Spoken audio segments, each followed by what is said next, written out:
Đà vi với trong chi Grand Sky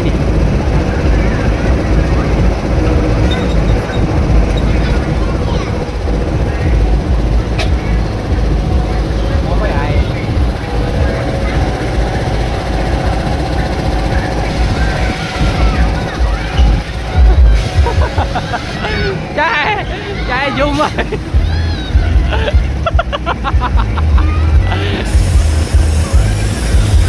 dung muối cho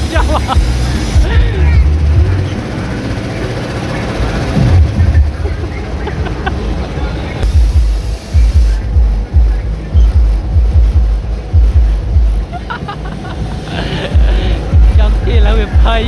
dung cho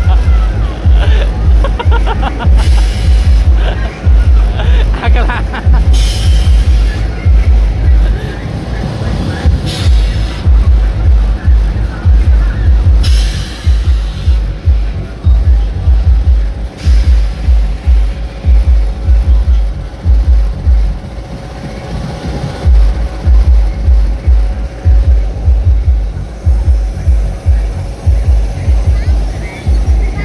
mày ơi